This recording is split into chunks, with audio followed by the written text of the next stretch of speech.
Okay, Saya off. What are you doing? Cleaning up? Yeah, okay. Take all the can out. Get the magazine out and then clean it up.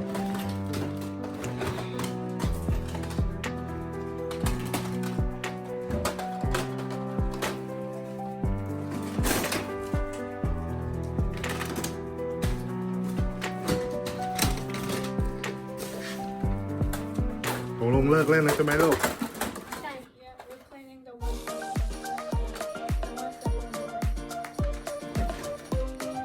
Okay so you เลือกเอาอันที่อยู่จะเล่นเก็บไว้ใช่ไหมพวกนี้ไม่เล่นเก็บใส่ลังใช่ไหมมีลังหนึ่งอยู่ข้างนอกแล้วเนี่ยนี่ลังที่3แล้วเนี่ยถ้าจะเก็บเนี่ยนี่กี่กระบอกบอก 200-300 กล่องหนึ่ง400ไปแล้วกล่องแรก400ไปแล้ว400 the second one is 300 so and this one another 300 oh my goodness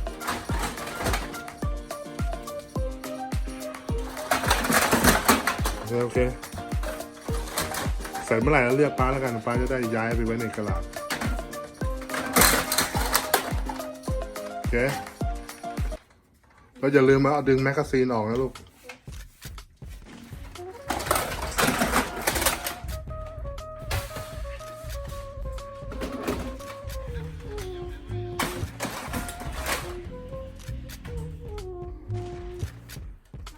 ถ้าไหนพังก็ทิ้งไปนะลูกโอเค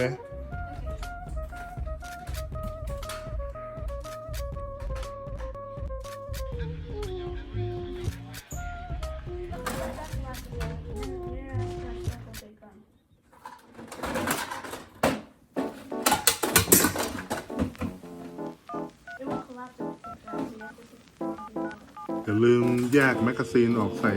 ลังต่างหากลูกป้ามันมีตัวหนึ่งที่จะย้ายไปที่ไม่ได้คือมันอ่านแจมมาเดี๋ยวป้าแกะออกให้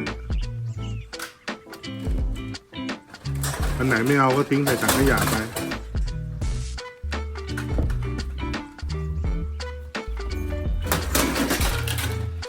อันไหนเล่นก็เอาแยกออกมาอันไหนไม่เล่นก็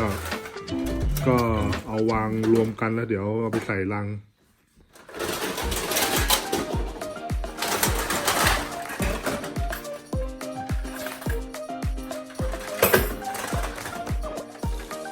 อีกลังหนึ่งมีกี่กระบอกนะ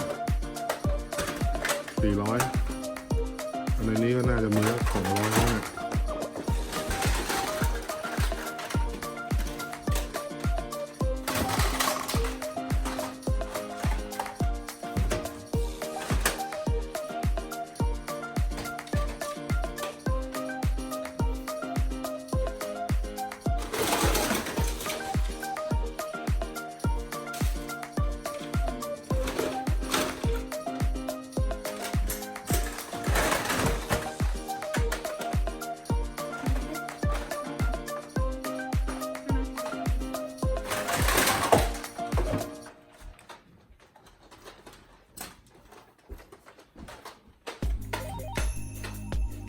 ไอ้นี่